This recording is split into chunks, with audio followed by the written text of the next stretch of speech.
You did it. You either listened through all 4 episodes we recorded while celebrating our 100th episode of Season 2, or you just waited your sweet time and jumped right back in now. Either way, thanks for being here.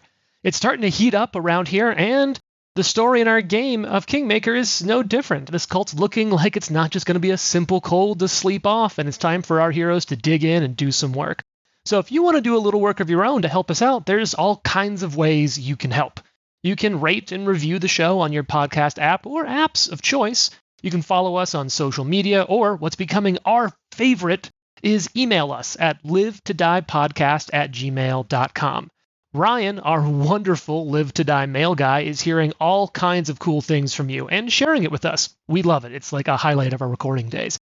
Now, if you really, really want to go beyond that, and you never have to, you can support us on Patreon, where we share behind-the-scenes conversations and other recordings, like our Talk Ahead episodes. A new one just dropped today. Also, as a part of our Patreon, each month we shout out one supporter at the called shot tier or higher. This month, that's Tacoma. Tacoma, thank you. Thanks for your support.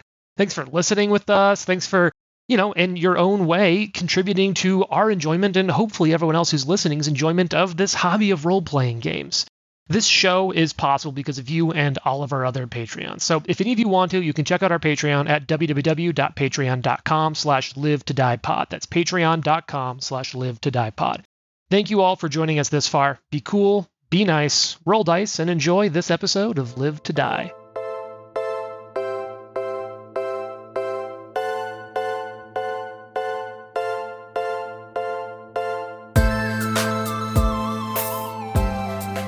Roll dice, be nice, and stay tuned.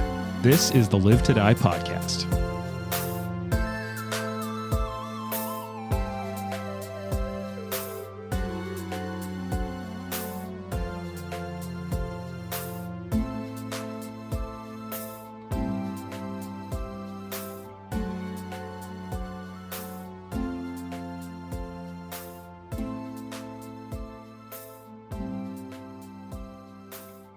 I thought ahead this week. I'm proud of myself. And I prepared a short, brief banter question. When you are, I know many of you have GM'd in some capacity, and all of you have obviously played role-playing games in many capacities. We are all people in our lives where we have to make choices about how we use our free time. We also all live in Colorado, which is, as we joked, minimum 45 minutes away from everything. So game groups are always a pain in the ass in this state. So you have to be choosy about what you're a part of. When you are thinking about what adventures you're going to either run or be a part of. So I'm not talking systems, and I'm not talking the people who are part of a game group, which we all know is the actual secret sauce of a game group, is the people at the table. I'm glad you said that, because that was my answer. So when you're purely thinking about like, oh, I want to run an adventure, which adventure do I want to run? Or like, oh, my GM and my table that I love are talking about adventures, which one do I want to say I think we should play? What do you look for in a TTRPG adventure when you're like, does it change? Do you have things that you're constantly looking through? So like kind of share if you've done it recently or when it stood out, like what do you look for when you want to run an adventure? Mechanics of the game, I would say, like, for example, Delta Green, we liked that everything was rolled on the percentage die and how your character was made up. Sure. And I think for me, like, or how, I haven't played it yet, but you guys have made characters in a couple of different games. Oh yeah, what's the one? Traveler. Yeah. Oh well, my so God. let me say, so like, I'm not talking like why do you pick a system, but like if you're in Delta Green, how do you pick which Delta Green adventure do you kind of run? I like and maybe I hate myself and that DMs a little bit because I love sandbox adventures. Oh, okay. I love sandbox. I like having options. So which is probably why I kicked Kingmaker your way. I was like, hey, I do think biggest that sandbox opportunity ever. That requires a certain group that is capable of doing that without just sort of going into nothing and falling apart. Yeah, as a DM, like it's tough. It's really tough. And so I really admire James taking it on because it's a lot of work. I would recommend. For sure. It's probably a genre thing then. Okay, yeah. Talk to us about your genre. Like, I'm into horror, but not as much. Delta Green, Impossible Landscapes, perfect. So good. Oh, there's a little more mystery than horror. Exactly. Yeah. And it's, I did say no children, and that's what Ryan started with, was low kids. And that's true. but I also, pretty much any fantasy game, you're going to get me because Yeah. I fucking love fantasy. I do. Especially like it high too. fantasy. I just fucking love it. Okay. somebody's like, I got this new fantasy game. Somebody says I'm running Lord of the Rings in. Yeah, for sure. Okay, so for you, it's a very genre thing. very genre you like playing specific, in the genres that you have this like relationship with. Sci-fi and Pathfinder, love it. Okay. Do you find that there are certain like tropes you want to hit, or are you just like, nope, fuck the aesthetics there, I'm in? I have taken to let's play a new game, and I want to play the character that I've never played before. Yeah. Okay. I'm gonna play a wizard in Ryan's Seven Dooms campaign. While I played a wizard, he was also a fighter, so he carried around an axe. This is like a nerdy gnome kid, just fresh out of wizard college, and I'm super excited to play that because I've never done it before. Wizard College was next door to Weed College, but he went to Wizard College. Sure. Minored in Weed College. Yeah, sometimes you get some crossover there. Yeah. The botany programs do actually share a greenhouse. Yeah. I'll just jump in there because I'm running Seven Dooms. I've been wanting to run Delta Green for years and years and years and years and years. And I kind of told myself that I thought that I would be done running Pathfinder campaigns. But then I just finished grad school, and then it's like, all of a sudden I have. Congrats. Yeah, thank you so much. I'm technically got one more thing to do, but it's more or less done. Well, but when that's done, we party. It's more or less done. So we party like it's first edition. Yeah, Seven Dooms is a tie-in to Rise of the Rune Lords. Yeah, like the classic. Fucking which game. is we're all very excited about, and most of us have played at least a little bit of. But like James had Seven Dooms, and I was like, I was like, I read a ton of books, and I was just like, I need a break from going to the library and picking something else. And I was like, hey, James, can I just borrow this? And so I grabbed the hard copy and got the PDF from him. And yes, we shared. Sorry. Anyways. Hey, it's in a game group, and all of you buy books. Yeah, we all. And so I just started to read it. And so as long as I can have fun reading it, I'm stoked to run it. Because I usually read APs and stuff like their books, like Impossible Landscapes was one of the best things that I've ever read in my life, period, not just TTRPGs. That is such a masterfully created book, and if you're a game master, go get Impossible Landscapes and just read it just to see the way that it's all tied together.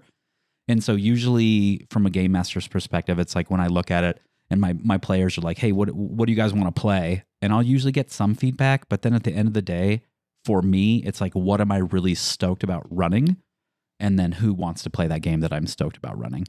Do you find that when you're reading it, there are things that make you stoked about the experience of reading it? Is it that it has like a good narrative through line, or like, what's that look like? I think it's the narrative through line, the way that it's constructed. Because I have an MFA, I like the craft of things and how it's put together, and you can kind of see where things are going and see where the little tidbits are kind of placed, so that. It's kind of like that Carl conversation we were having about the quest lines and, how it's going to finish up the end and how well that's put together. And so that's something too, like, this tidbit is fed to the players early in the beginning, and then in the middle of book 3, all of a sudden, boom, this huge reveal that they probably forgot about. I look for stuff like that, and it's really fun. And if that can keep me excited as a person, then I'll be excited to run it. Because as you know, as a game master, I usually read the whole book, and then I'll go back and prep the first part. And so the story months and months in advance that your players aren't going to see for months or even years. And so I just need to be able to stay excited about it, which can also be a bad thing because lots of stuff comes out and then I'll start reading something else and then I'll be like, have you guys heard about Impossible Landscapes? Like, we played that game 4 years ago. I was like, oh, I forgot. Let's do it again. So yeah. But have you heard about Impossible Landscapes? Impossible Landscapes. I want to tell you guys. Too impossible, too landscape. That's why Paizo is dope, though. I know a lot of people homebrew, but like the story that Paizo does, it's just so good. The scale, it also is really fun because I think, and this is something that I feel like we don't maybe, and I mean like the 5 of us, but also I feel like maybe isn't talked about enough. Not just the quality, and I think that this emergent property I'm about to talk about wouldn't exist without the baseline quality of the Paizo APs, but it creates a cool moment of community. Because we all play these so much, or because we're aware of them. Like, even if you haven't run it, you're aware of a lot of the big APs. So when you're at a convention or a game store and you meet someone, and like first there's the vibe check of like, am I gonna have fun talking to this person? Right. And I'll say that broadly with Pathfinder, I get more hits than I might imagine. That's fair. Like Pathfinder peeps broadly are here for a good time. There's also just enough like easy flag indicators in Pathfinder that always takes. If they're like, "I like Pathfinder, but I'm not really sure I'm here for all that like representation." You're like, "Cool, end of conversation." Yeah, thanks for playing. But like nothing about Pathfinder is subtle. That they're like, "We're here for representation, for good representation, and an inclusive community." So like that already helps with a little bit of it. For sure. But it's really fun when you can talk about like, "Oh, we play this," and someone's like, "Oh, my table ran like the first 2 books of that. What did you guys do here?" Like it's so much fun. Like I remember talking about the end of Age of Ashes book 2 with you, Ryan, and being like, "Oh my god." Like, oh, that giant golem at the beginning of like the temple. I hate you so much. That book made me hate my game master. Or that was incredibly hard to fight. That was a rough fight. And the weird thing was the person who got everyone through that at first was the wizard who it was immune to. Yeah. I think there's I think the community of APs is really fun because you can all talk about what you have in common with each other and that experience. All right, Trent, real quick, as I want to try to keep this under 10. I would say that just like the length of the campaign is something to keep in mind. If you have a brand new group, never played together, it's a good idea to run through like a one shot or something similar. Give them a good chance to like get their hands around the game. Yeah, yes. And see if the group dynamic works. It's always amazing to me how much we are all like very normed at the Paizo level. Yep. And it's because I'll talk to other people who play other games and they're like, "Oh yeah, well you just had like our second campaign ramp up this year." And I still have Paizo mindset. I'm like, "How the fuck did you finish 2 campaigns in a year?" And I realized that like what is a single Paizo book is a campaign to mini tables, which is fair. Like a single book and I mean, we kind of did that. That was the one book of Grey Death. That felt like a beautiful whole campaign. Yeah. We only leveled up twice during it, but I'll give my answer real quick. I'll try to give it super fast so we can get this game going. I like really strong acts. Like I want each act of an adventure to be really not self-contained, but I really want it to be self-fueling. That was part of the reason I loved Grey Death. I felt like Grey Death was 3 acts. It was sussing information out. It was the party, and then it was the fuck this shit up, kill the worm. Party was so fun. The party was really cool. Yeah, it was great. The lesser death. The lesser death shit. Everyone hates lesser deaths. So much. So yeah, that's my thought. And that's why I always encourage people when they're writing stuff to really think about acts, not the total story, because the GM who can see the long arc of the story loves it, but the player sometimes can get lost. It's just like anyone who's ever run or done an exercise, like it's different. Like you can be so tired, but when you see the finish line one block away, you're like, I do have a little left in the tank. I can push more. Yeah. And I think sometimes running adventures can be like that, where if you feel like you're floating in a sea of story and you don't see a port or an end anywhere in sight, it's like, what the fuck are we doing? Yeah.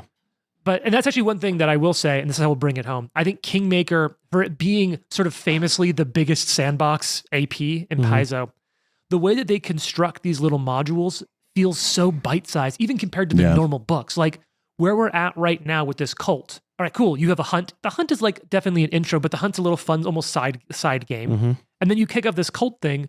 This cult thing will wrap up this or next recording session. Oh, wow. Probably, That's cool. We'll probably wrap up this part of the cult thing, then the full cult thing will finish next recording session. But like, spoilers. That's really... James has been telling us we're going to level up for like the last 6 or 7 recording sessions. We leveled up a while ago. Yes, a while ago. It'll happen again. So I think that's one thing that really, and I will say like major kudos to Kingmaker, because I think the way that they actually broke, they sort of melded the difference between a huge sandbox and the typical Paizo AP by saying, here's a bunch of different little modules and you'll kind of just run into them, or modules that span a larger area. I just think that's Does this cool. feel sandboxy to y'all? Not yet. Does it feel sandboxy to you? Like, Jared, are you getting what you want? Yeah, I think so. I mean, I know at least there's always the option, and we've had some side questy things that I like a little side quest, you know. I heard about a turtle once. Yeah. But even just like, you know, go into the tower, stuff like that, like with the I guess that's true. Stuff. You have like 3 options. Yeah, we get choices. Yeah, and like Elga, all the Elga options. You know, it's like they're built in. At least there's something that you can do. You can at least choose an order to it or something like that. Yeah. Okay, cool. So here's what I'll say. If it hasn't felt very sandboxy, that's your fault. Fuck all of you. Yeah. No. Wait. Yeah. And that's because it actually, you have been playing in sandboxy, but to what we talked about earlier with sandbox, like I won't play a sandbox with anyone. Sandbox campaigns, or with just anyone, are so brutal if you don't have a group of people that are engaged in advancing their story and the plot forward. Otherwise, a sandbox is just a giant ocean that you drown in. Right. I think what I mean is we haven't reached the part where I feel like it's closed off yet. Well, Yeah, I guess what I'm saying too is that I've played with some GMs who homebrew in a sandbox world, and they literally let the players create their campaign. I don't necessarily want that. Yeah. I want to what game are we playing so I can make my character around that? And kind of going back to Seven Dooms, and one of the reasons I really like Galarian and Paizo as a world, like the player's guide for that game has like 30 some NPCs in it, and like there is an NPC in there that you can connect your character to based on exactly the kind of backstory you want.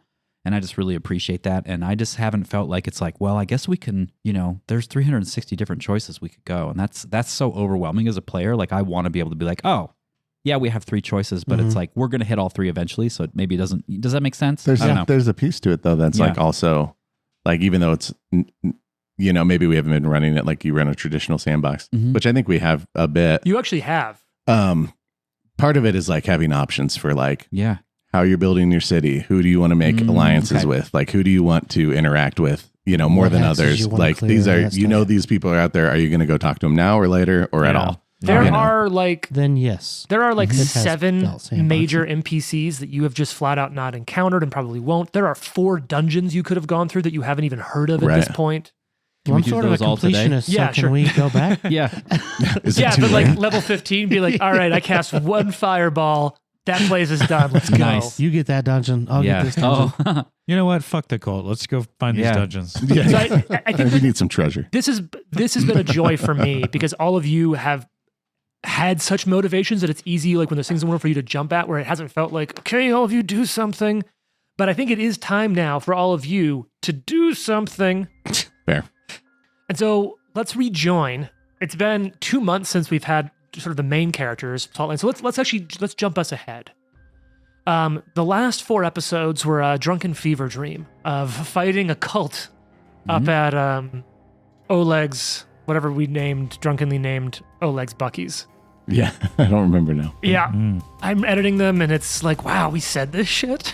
Yeah, we're happy about it. Thanks for hanging out with us while we were drinking. All of you listeners will have heard this, but for those of you who haven't, and the episodes hasn't dropped yet in our recording timeline, I am going to do an intro of like, hi Al, the next 4 episodes are something special that we had a lot of fun recording. If you don't like them, you can skip them in their entirety, and you'll be listening to this that I'm recording now. I regret nothing.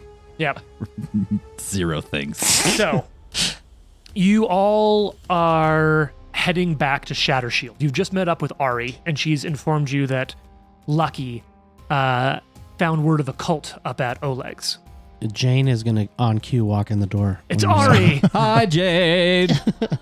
And so, let's actually cut back in. It'll probably be about 2 days. I think it was 2 days of travel plus. Let's cut back in 2 days from where we left Nikolai and the non-interim Baron group. And you've kind of made it back to Shattershield. Let's do a little bit of a sort of like exposition role play. And these 2 days that you're heading from the Lodge of the Embeth Travelers to Shattershield, what do you think was like, I'm not going to ask you all to think like what's on the mind of so-and-so because you haven't been in these characters for like a month or 2, but I will ask you, what are your characters like thinking they want to do next? Or like what's priorities to them that they want to address to or see to, knowing that there's a cult outbreak tied to this sort of magical plague that's having monsters xenomorph their ways out of your population? Do any of you kind of have like top of mind priorities as you're getting back to Shattershield? Oh man, I mean, I think Arthur's first thought is, Jesus, the last time we left like this, an enormous owl bear came and rampaged through the city. So like his first thought is, God, I hope nothing has happened in the meantime. That's legitimate. I think Jonas is feeling the same. Yeah, it's just like that. But this is like an interesting where the owlbear is more of like a hammer. Like this is kind of an infestation that we thought might have just been localized to that little area of forest that we were hunting in. Yeah. But now that we got word from Lucky, it's kind of all around us. And so we need to really get to this before, and how much of that seed is already set in town, and how can we get there and dig those weeds out before, Also, I wonder how many people Lucky has disappeared in the time that we've been gone. Yeah. You'll never know. I would say Nikolai, I mean, obviously first thing now, he's coming to family and checking that out. He'll go he definitely wants to find Lucky, but Nikolai wants to prepare. Sure. Because now there's another threat. Last time was the trolls. We thought we were out having a good time. Finally, some relaxation and hunt. And then we fought a bunch of monsters that are possibly on their way here from cultists who we've also had a problem with before. So Nikolai is like, there's this aspect of like the person and the Baron. And the Baron wants to get to work and make sure that we don't get attacked again. Yeah. Lucky / Red. Yeah, Red is like, he was given a job. It's to make sure that Baron's good. So that's all he's really doing right now. I don't think he's not a long view kind of guy, generally. I'm going to try to give him a dap that I learned from Jonas along the way. Okay. But I don't really know how to dap a hoof. Yeah, we'll figure it out. Oh, I like hands, that's like that awkward, hands, like you right? go to high five him, and then you're like, yeah, you're like and then you do this like thing like this. You just shift the gears and grab his hoof. You try to split, yeah. Shifting gears. It's all awkward. So Red isn't a long view person. Is he a long horn though? Dang. Yeah, he is. Highland cow-ish, remember? That's right.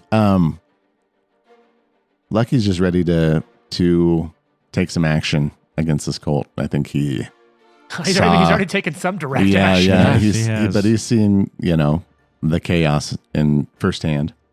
He's also got to talk to Arthur. So, oh damn! I want Nikolai to catch you first and just be like, "How was it while we were gone?" Yeah. So we're back in Shatter Shield. You ride in, and Lucky is sitting in the meeting room as you all kind of like come in. Maybe Nikolai, you can make it there first if you want to get there privately. Nikolai's chair. He's got his leg draped over the arm. Ruling looks good on you. Oh, No, it's just Nikolai. He sped Nikolai. up just a little bit ahead to get there. Yeah, it was quiet while you were gone, relatively. At least here. Oh, that's good. What a change. We do have a cult issue, which I think Ari's probably filled you in on. Sure, yes. It's pressing. Something we need to take care of quickly. I agree. And impacting who knows how many people now, but definitely something going on with the water supply. And some experimentation with these. I don't know what kind of creatures they are. I don't think we ever got to the bottom of that, but creatures bursting forth through human vessels and terrorizing the landscape. Well, and Nikolai like claps his hand on his shoulder and is like, I appreciate the work you have done while I was gone, but I need you to get out of my chair. Sure. He stands up, and then Lucky slits a Baron's throat. Chaos is a ladder. He starts to walk. Yeah. Lucky starts to walk away and just says, "Oh, we've got a new visitor in the dungeon." All right. Ooh. I totally forgot. And then walks out. What visitor do we have in the dungeons? Isn't it Fib? Mm-hmm. Mm-hmm. Oh, shit. Yeah, it's Fib. I wasn't sure if he was in the dungeon. I don't know what happened to Fib. Yeah, it's been like, we had a couple Chardonnays, what of it?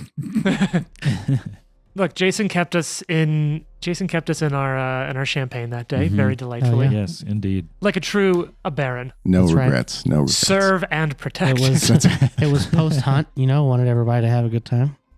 What are the rest of you doing as you get back into town? Arthur and Jonas, you've just made it back to town. Certainly going over with the troops that I've assembled for defense. Mm-hmm. Just like, all right, what happened while I was gone, and who was in charge, and did they do anything correct? I like how you assume it all went wrong. Yeah. Like a true chief. I was going to say, military folks in the room. Is that a good assumption? Yep. Yeah. Nope. He's like, show me this. All right, Nope, what'd you fucked that break? up. What'd you break? Mm-hmm. So I think you'll make contact with probably it's not a direct thing, but like Ekendayo is probably the most senior. He is one of your actual like cabinet members basically. So he'll talk with you and was mostly quiet here around Shatter Shield. Some word made it to me that Lucky had received a report of activities up north, but he said he'd tasked an asset of his to deal with it. I don't know much about that, but he returned from overseeing that. Here locally, He's asked and informed us to keep a closer eye on anyone who's gone missing for a day or two or anything out of it. We haven't noticed much of that, but I am getting reports from travelers I talk to on the road or other contacts I have throughout the region that there are those who are going missing, or they're finding these bodies mutilated near signs of animal attacks. Yes. None have made it too far close to home yet, but I have my suspicions that this is the danger Lucky seems to be attending to. Yeah, found someone that'll dime Lucky out while we're gone. We're definitely going to need to double patrols. Don't ask why. It's bad. I'll see what I can do, and well, he'll be at the meeting in a minute. I'll talk to Lucky about seeing if we can't loosen a couple of purse strings to pay for some extra assistance. Knock Knock's recovery is going well enough where he's regaining use of some of his leg. Oh, yes, great. That's wonderful. He probably won't be on patrols for a while. We just need to give him time to recover. But the hobgoblins, how have they... They're integrating well. A few of their number have worked with me and have sought work. Many of them are already working and hunting the regions around the area. A few have been assisting me. I do think that if we can find room in the budget, that there are some who have the appropriate backgrounds and skills to, if we have the work, unfortunate as it might be, in the defense of our kingdom, they would be well suited for it. But their integration continues to go well. You'll have to talk to Ari about what most of our immigrant settlement populations are like here, but in general, I'll say that my boundaries grow larger every day as the city seems to grow with it. Yes, we've done well in that regard. And I have already touched base with Ari. She was extremely drunk. Good. So, wow. She needed a break. Well, thank you. Continue on, XO. I'm the warden. It's an equivalent position. It's funny that the budget has even reached the warden. Like budget problems. I fucking love it. It's my favorite bit. It's everywhere. So I think he'll go back and you'll see that while he is sort of the most senior person that running it, but I suspect that one of the other more senior folks was I think Kristoff is the remaining bandit. Oh, nice. And Meekmek, the kobold who's sort of settled into your group here and is there. The other ones who are a little questionable, they have been helping. Remember the two kobolds that were spies? Oh, yeah. Oh, yeah. They are still around the community. Yeah, and they in particular were very impressed by all of you killing the dragon and Arthur. And if you remember, they're the ones who came in and just shanked to death that fucking troll boss. Yeah. Oh, yeah. But I think Meekmek and those kobolds now sort of have a little bit of a growing kobold brigade, which is the fact that one of the the inspirational thing we've talked about, the inspirational founder for Shatter Shield was a kobold, and there's a lot of kobold groups and tribes in the region, clans in the region, and so I think that those tend to there are larger ones that are more stable. There's often ones who leave and are smaller, so you are getting a non-zero amount of kobold immigration into the community. We have a vanguard. Mm-hmm. And so I think that it's one of those where I think you kind of look at a lot of Galarian city stats, and it's always 3% this and 2% dwarf and 70% human. And I think that while Shatter Shield is probably 35%, 40% human, I think that yours is one of the more diverse communities, which is I like it. You do see a lot more diversity in the River Kingdoms in general, just due to the stylings of the River Kingdoms, but having sort of representation in the city's history, and even on council with Laku there, who is that quickly becoming a bigger mover and shaker in the council, seeing so many non-humans, and even to be honest, Lucky being one of certainly not the face of Shatter Shield, but the quiet power of Shatter Shield, and a lot of that. So I think you're seeing a lot of that, and you're starting to see that there is a little bit of an interest in these institutions and a lot of these different kind of growing cultural factions.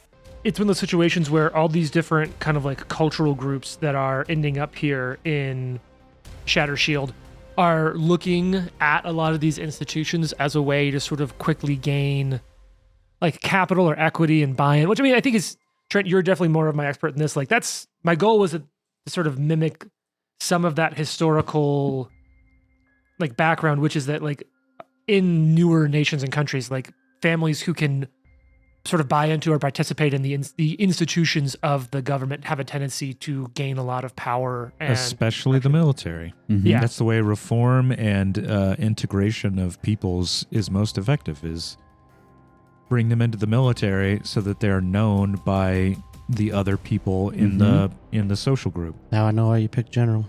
Yeah. So you can take over. So I think we're seeing, and I think my interpretation of the way all of you have been doing it is that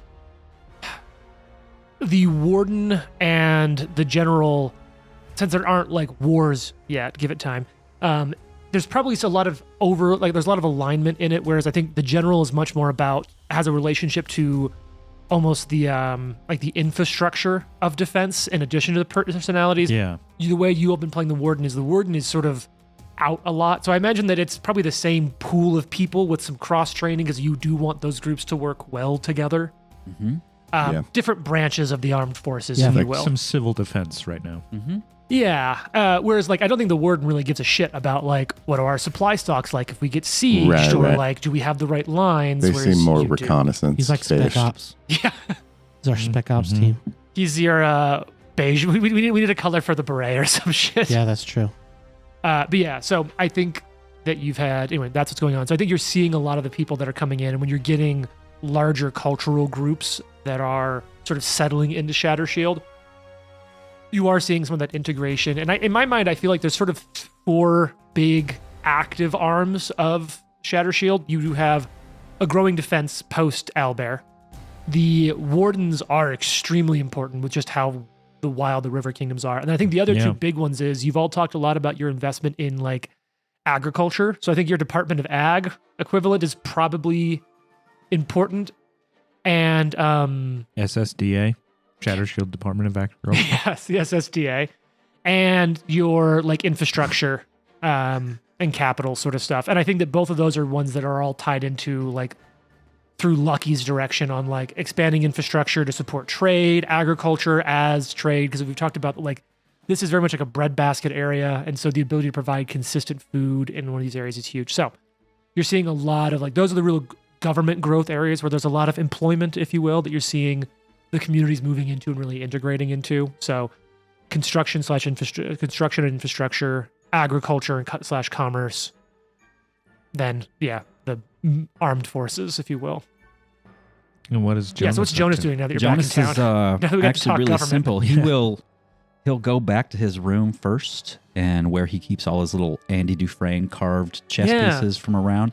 He'll actually open up his satchel, and nestled down near his scroll of jump, he'll pull out several of the flowers. Goddamn scroll of jump. It's the best thing. It's on my mini too. It's very, very important that's there. That was one of the first things I added. Yeah.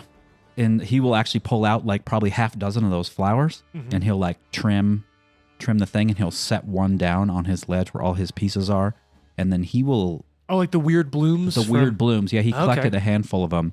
And then he will do a very slow and intentional walk around town, kind of like acknowledging like, hey, how's it going? Talking to people, saying what's going on, and just like, look, do I see these flowers anywhere?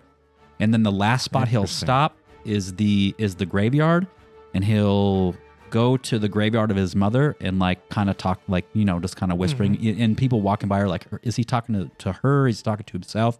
He'll place one of the flowers there, and then he'll go place a flower onto Letitia's gravestone as well, and say a few words, and then just like, you know, do I see any of this? Yeah, he's like a really social guy, but then when he's back from like thing, he likes to kind of, you know, upload or download, whichever way you might look at it, when he's back in town.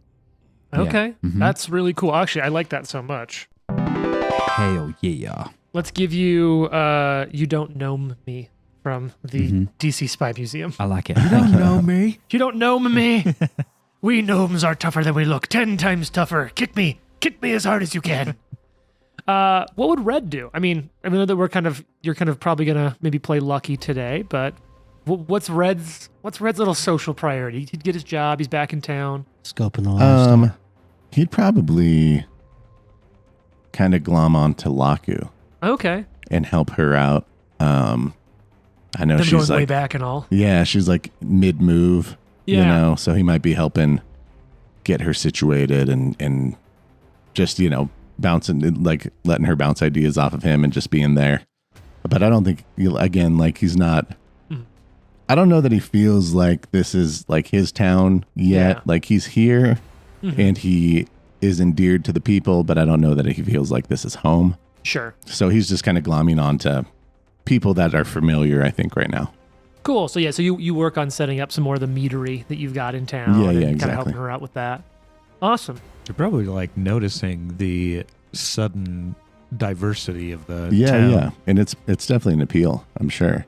It doesn't feel so. Yeah, like there's some places you go and you can feel really out of place. And I don't think he feels necessarily that way here. So that's definitely a perk. So what's next for all of you? Like obviously the mechanical next thing that you have is to go up to, and now I did appreciate the way you played it, Jared, because Lucky has not told you all that he dealt with the active threat of the of the cult. So you know that there's still a cult up at Oleg's, and even though you as players know the active threat has been dealt with, you do still need to do the technically research mechanic, the investigation into what's up there to see if you can find from that. Is there a military term for what Lucky did? The direct action he took, or whatever it's called. Like, I think direct action works. I'm just trying to think if there's like some comical like euphemism I've heard when solo ops. When like whenever the government's like, oh yes, somebody's out on independent ops. Independent ops. I'm just trying to think though, like it's like a derogatory term for you're off doing your own shit. Okay, you're out there on fucking independent ops. Yeah, you're out there on independent ops. So yeah, whatever action was taken up there, you also do need to then follow up on that and mechanically research, investigate to see if you can find out where is this coming from. Are there clues there that may reveal a next step or direction? Well, I do think we should have a town hall. Yep, me too. God damn it! Has anybody seen fucking Grigori? Has he been around here? I'm gonna shove one of these flowers up his ass. Grigori, still around. I in town? Oh yeah. How's he feel about us? Well, you can, even as you're walking around town, Jonas. He's sort of up here, right? Grigori? Was this Grigori? Sounds good. Sounds right. I don't give a fuck what he sounds like, James. Well, where once again your leaders have left you, as we hear stories and tales of beasts ravaging the countryside. You know what happened the last time a beast was ravaging this countryside while your leaders were away? Look, even there now, as the reconstruction's not yet a year later done. And once again, they've gone off on some hunt. A hunt they've gone off on. How do you feel about that? Do you have the time to go hunt while your home's being rebuilt? No. And I'll you walk have up. To work. I'll walk up and kind of like push through the crowd, Assassin's Creed style. Just weirdly fondling everyone around you. I'll just pull out one of those flowers, reacting, and I'll hold it up to him. And then like that guy named Red from, what's that movie? Usual Suspects. And I'll just like flick it like a cigarette butt at his face and then walk away. And that is how they deign confront these well-grounded, reasonable questions that we have to ask our leaders? To just throw things in our face? Is this who you want running your community? Is this the community you want to be a part of? Well, and all those immigrants coming, do you want to be someplace with now he's people MAGA? like that? Wow. We could have assumed. Wow. We could have assumed from before. Somebody kill that guy. Yeah. And I'll just, I'm just going to walk away. Sure. Do you want to make a check on slowly advancing 100%. The Grigori issue? Oh, yeah. What do you want? I would collect information using diplomancy. Diplomancy. I took a feat.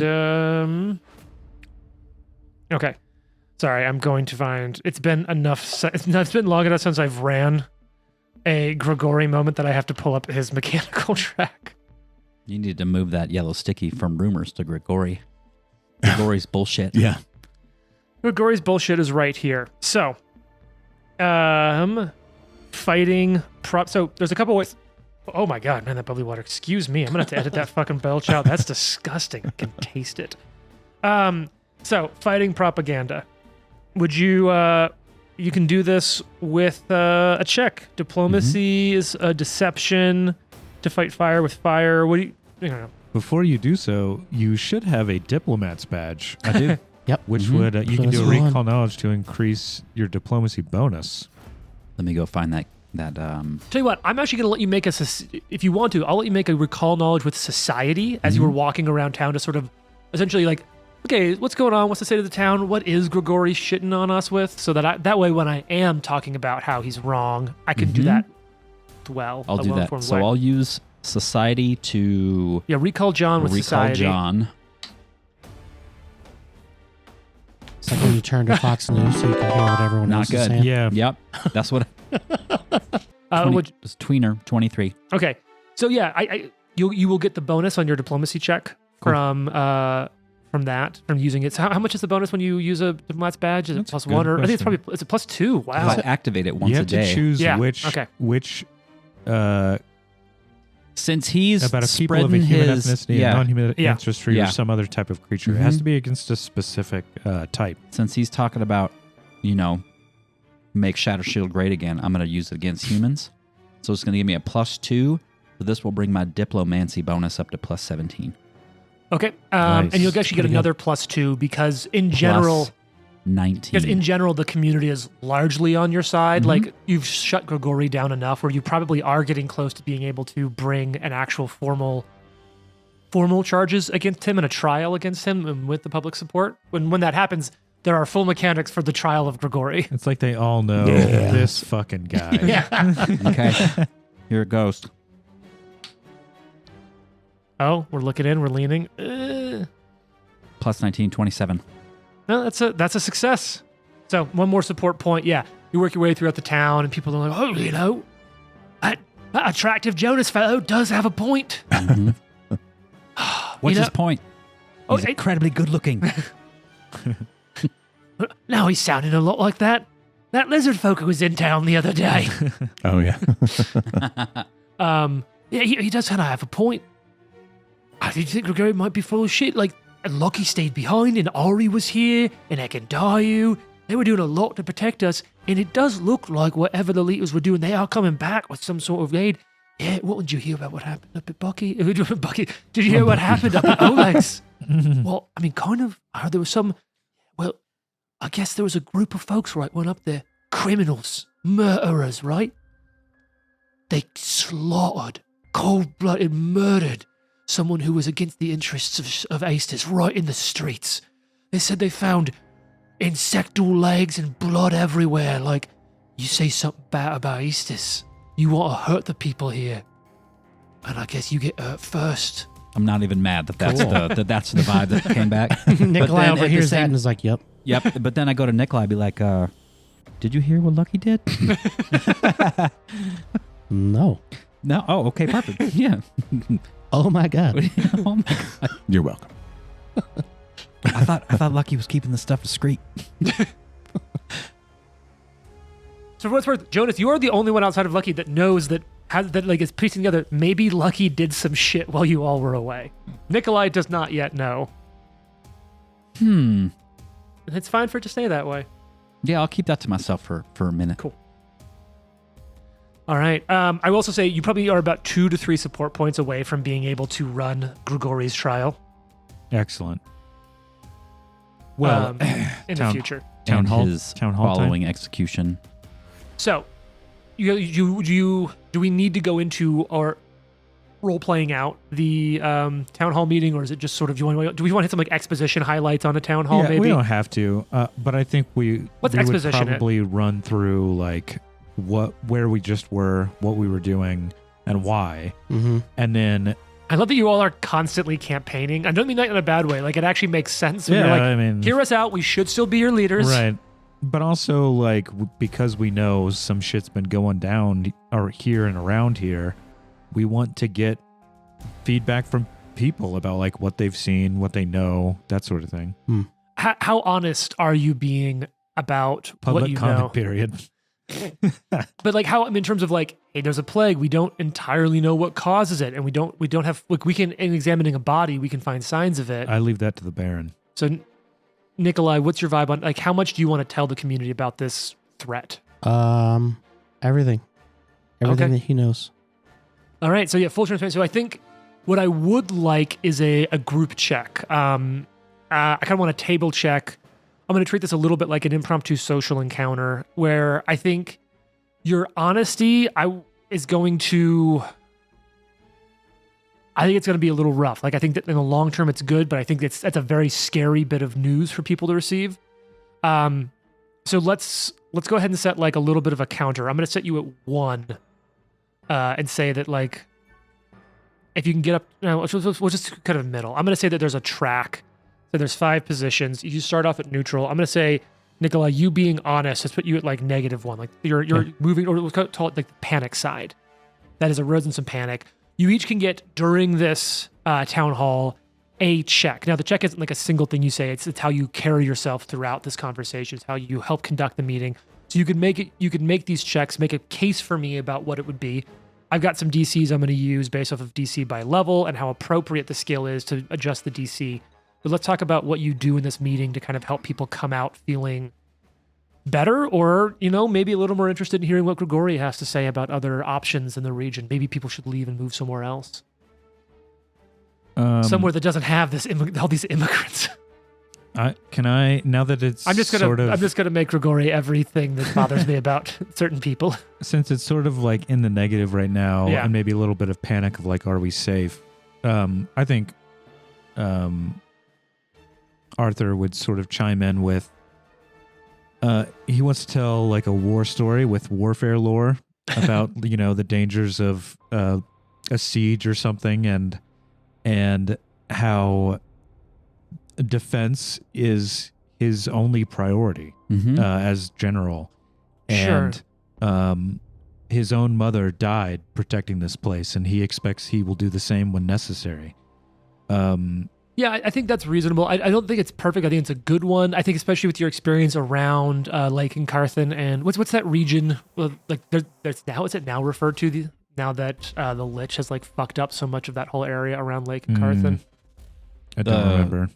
It's not the Scar, is it? No, the Scarcorious Scar is up northwest of here. I know I'm talking about how like the end of first edition ended with the giant Lich kind of fucking it up, and almost like the last wall region. That's last wall. Okay, yeah. Yeah, so you can kind of talk about like some of that from the last wall perspective. Yeah, go ahead and give me a lore fair. Can I assist using Stolen Lands lore, kind of talking about how many people have tried to settle here and receiving like pushback from the owlbears as a metaphor is kind of part of what goes into living here. So here's what I'll say. Look at how much we have accomplished despite our losses.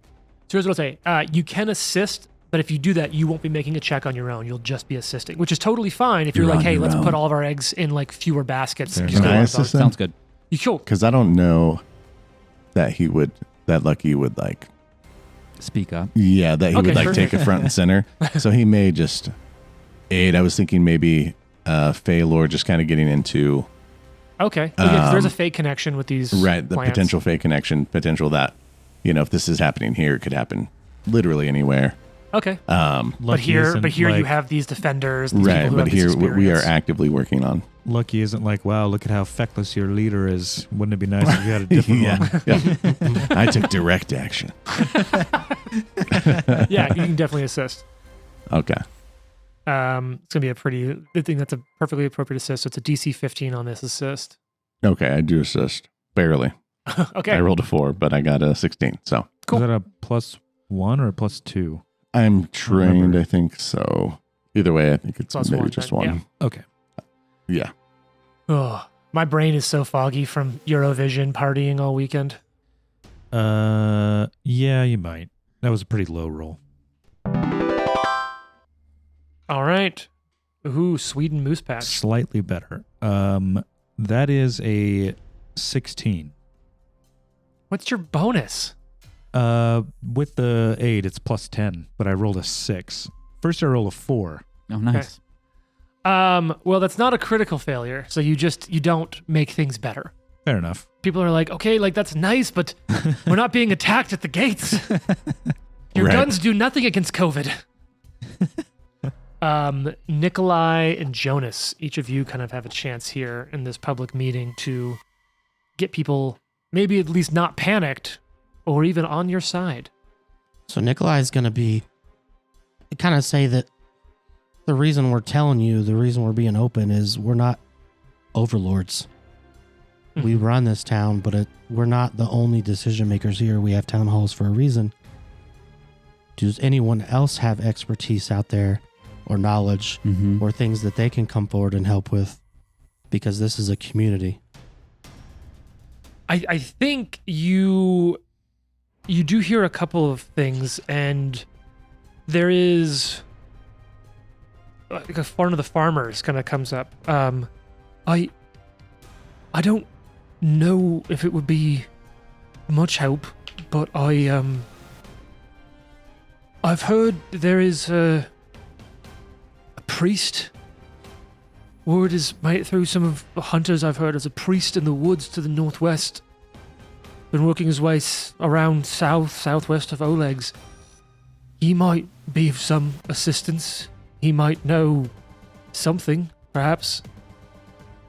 Word is he carries the sign of the golden sun. Ah. They are famed healers. They may be of some assistance. Or what is Sarenrae's? It's a sun, but it's also like that. Feel like weird, like her Jesus. Yeah, so pose. That's what he's referring to, though. Is like they say the priests of Sarenrae are some of the best healers in the land, and their knowledge goes deep. That might be something. Mm-hmm. The dawn flower. Yeah. Yep. The Redeemer. The light of the dawn flower shines on many who seek help. I just got Perhaps chills this training can. Perhaps someone with that training and knowledge could help. Do you have a last whereabouts of this person? Rumors just make my way. You'd have to ask around closer to Oleg's. Okay. Keep your eyes out in the woods there. Or Nikolai will pursue that. You want to make a check, though? Yeah, so... What do you want to... In addition to actually just having some roleplay interaction, do you have a check you want to try to make? I was going to say religion, because community is such a big part of... You want to give a sermon? Erastil, or I could do like nature to just be like, what else do you guys know? I mean, I think given that you sort of styled this in like a community space in a very Rastal way, I'm totally down for you making a religion check. Okay. To just sort of say like, we are in community of strength, we are strong together. 30. Oh, shit. Yeah. Yeah, that's a success. It's not a crit success, but it is a success. So you've moved from panic to like kind of normal. People aren't like, oh, we're going to be okay, but they're like, well, we're not fucked immediately. Yeah. Grigori's still a bitch. Yeah. Oh, now it's all about religion. But is it the right type of religion? Yes, it is, because Ragathiel will guide my blade of vengeance. But it'll be a scalpel of vengeance if it's really an infection. Oh no, for you it will be an executioner's blade of vengeance. Oh, now what's this? Executions without trial? Oh, we'll give you a trial. I only care about due process when it helps me. I hate him so much. Yep. I think using the... Playing a heel is the best thing as a GM. Oh, I hate it. He's turning a strange shade of orange as he speaks. His hair is fake. No, I don't think he's that person. I think he's like side-eyeing a couch. Oh, yeah. Well, it's funny how I can or almost say holding a drink him at a worse. press conference. Breaking the trophy. Yep. All right, Jonas, what do you want to do at the town hall meeting? Kind of like what I was talking about earlier. I want to kind of tie all this together using stories from the Stolen Lands past. Oh, okay. And how, many people came in and tried to tame this land or tried to dominate it. And we're trying to kind of, look at our population. We've brought all these people together. Mm-hmm. It's very unlikely. The Barons, talking about family and integration and all these things and saying that we are going to do this different and that's why we're going to be successful. Mm-hmm. And even though the Baron may be gone, the Warden's here, Knock's here, and as Trent said, his mother gave his life for this town, and this is going to be something that's really, it's going to be different. Should we just take Knock's leg off and put him like a cyborg one on there? A combo no, leg, it's spinal injury. I'm sure they have mechanical spine somewhere too.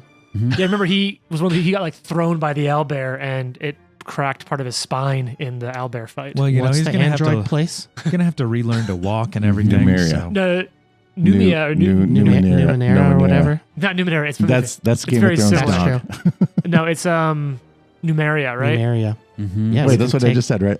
Yeah. We can take Knock to Numeria and get him fixed up. Yes, I think so. Okay. But I was confused because I always want to say Numenera, which is a different role play. Totally different game, yeah. But it's very vibe similar to Numeria. Yeah, but that place is actually just not too far to the... It's to the west-northwest of here, on the other side of, like, Pitax, actually. Well, I don't want to go there. We're going to have to send Lucky to... On second thought. Just let him some alien tech. He'll figure it out. So I'm on the fence between Stolen Lands lore and diplomancy. Like, obviously, the diplomacy is a much, much, much higher check, and I got my badge going on right now. It does. It lasts all day, in fact. And it does last all day. So I'm going to roll diplomacy and kind of just bringing everybody together. So this is going to be plus 17. Okay. Oh. 35. That's a crit success. Yeah, yes. So you've moved from neutral to positive plus. People are like, fuck. That really attractive elf is right. Well, that's what stop making that joke. That's what I meant to say. Yeah. They're like, oh yeah, that poncho-wearing elf is right. Wow. This is actually a really sweet Eddie Bauer. It's like a puffy Eddie Bauer. Right? I love how excited you get about Jonas's outfit. Is like I feel like you want it in real life. The second thing I did for Jonas on that mini was find the right vest. Yeah. It's so funny. I had a really hard time like getting the vibe right with Jonas, and I think I just have like a certain thing that I usually always go to with almost every character. Yeah. Like I start with this base. Yep. And then Jason's like, do you mind if I put your... I was like, please do it, because I can't figure it out. And it's so awesome. Look, the truth is that when it comes to things like Hero Forge, there are so many options that it isn't just like pick, customize a little, like to do it well. Like the real auteurs of Hero Forge, which Jason is. Jason's so good at it. 100%. Are like people that kind of like, they don't just start from a like template and modify it. They like build from the soul out. The soul out. It's awesome. And it's wild to watch the shit, because like I'll see Jason make something, oh, that's cool. Maybe I can do it. And I get on Hero Forge and I'm like, I've just made a gnome that hit every branch on the ugly tree on the way down. I do think that the addition of color that they allowed changes everything. Yep. It really adds character to the character. The kit bash part kit that's bash like part huge. of it is crazy awesome. Also, it's a small thing, but I think that it's often overlooked. And like, especially like I have a lot of old Dungeons and Dragons game miniatures that just have black bases. But a completed base, like a base with color on it or texture, makes a world of difference. Yeah. Item number 3, Smappy. Smappy. I mean, I love that we have a giant Smappy standee right now. That's why I signed up so I could kit bash and make Smappy bigger. Although I'm sure now you're going to start doing weird shit of like, what if I put this part of the frog's head in this guy's chest? Well, that's how I made those giant fucking horns on that Nikolai. Yeah. Really cool. If any of you ever have questions about Hero Forge, just hit up Jason on. I mean, what's your social of choice these days? Oh, just email me. Yeah, just email. But just email the podcast. Yeah, I'll forward it over to him. We'll get it to Jason. Yeah, I'll even make it for you. Fuck it. Yeah, I love it. Jason loves nothing more than doing Hero Forge shit. All right. So you have a meeting, and actually, I do want to kind of give this around because I think it's been a second since I've handed some of these out, and I just think this is really fun. So. For doing a town hall meeting, because I think that was actually a really cool idea. So I think Ari does try and like drunkenly say something, and we're like, shh. Okay. So also in Hero Forge, you can make pictures, and I have Ari in the bar area during the town hall. Amazing. Please take and pass one down, patches all around for town hall work. Hell yes. International Spy Museum. Yeah, so I got 2 patches from the International Spy Museum. The You Don't Know Me, and then like one of their actual like logo patches. All right, Jessica, I'm sorry.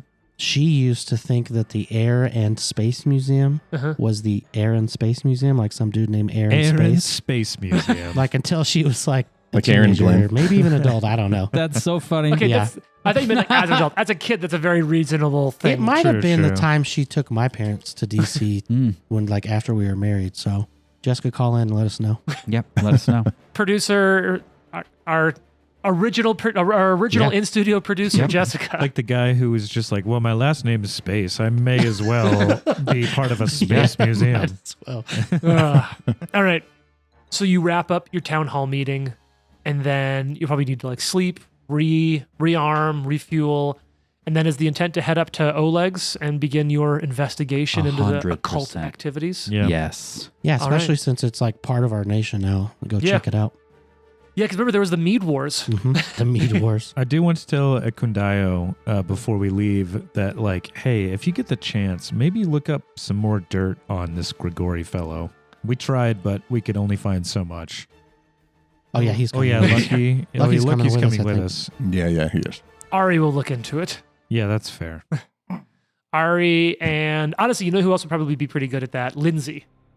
Oh yeah, she's hanging around. It's funny because like it's funny to me how many like established canonical NPCs are in town, but like the big ones you all know are like fucking Kristoff the Bandit and Meek Mek the Kobold you fucking love. And I would even say Nikolai might ask Red and even Oscar to be like, just keep an eye on things. Mm-hmm. Keep an eye, maybe even mention Grigori's name, like it's becoming a problem. Don't kill him.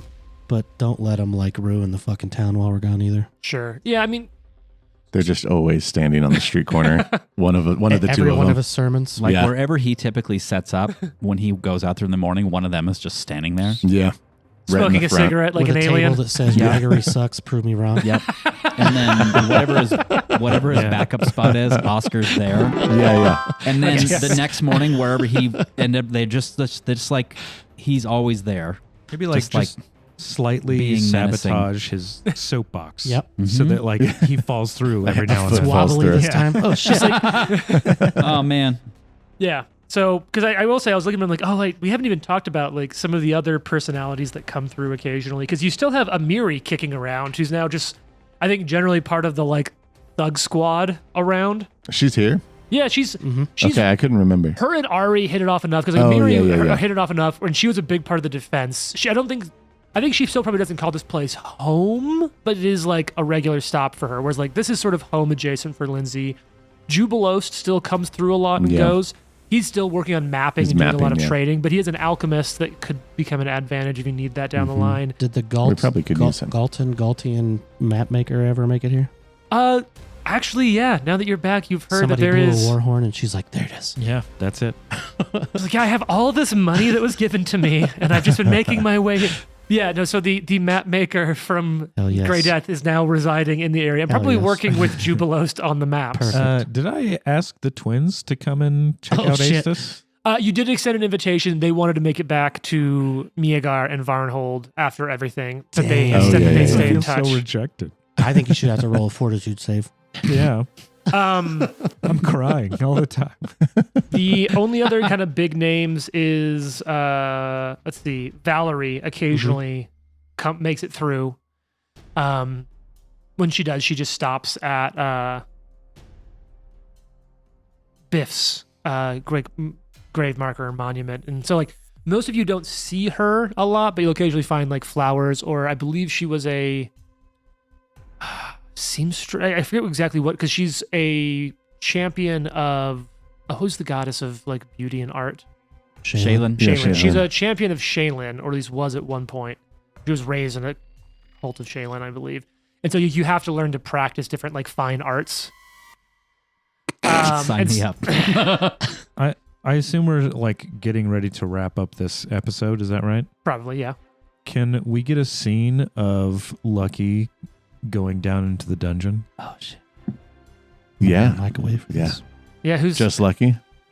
Hey, you tell me. Who are you bringing? I think that probably coming out of the town hall, Lucky would throw the ball into Arthur's court and just say, "Hey, I have something you might be interested in." Fish on a stick. Even more so than fish on a stick. What? However, it's sensitive. And I wanted to bring it. I let the Baron know about it vaguely, but I wanted to bring it to your attention. When you are ready. Okay. I can show it to you. I don't want to see your private parts. Don't worry, that wasn't it. Oh, okay. Maybe I heard you showed someone else your private parts. Maybe when we get back. I mean, can it wait until we get back? Yeah, I can wait as long as you want. Oh, yeah. It's not dying anytime soon. Just, when we get back, it's fine. Okay. Great. All right. So you all saddle up the next morning. You ride north to Oleg's, where hopefully you'll find the clues you need to uncover the answers. That wasn't very dramatic. Anyway, tune in next week, see if they figure this shit out.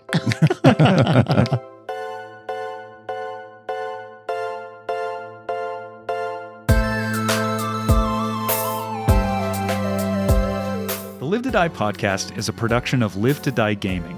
Follow us on social media at Live to Die Pod. Want to support us? Check us out at patreon.com/live to die pod. Thanks for listening. Tune in next week for more.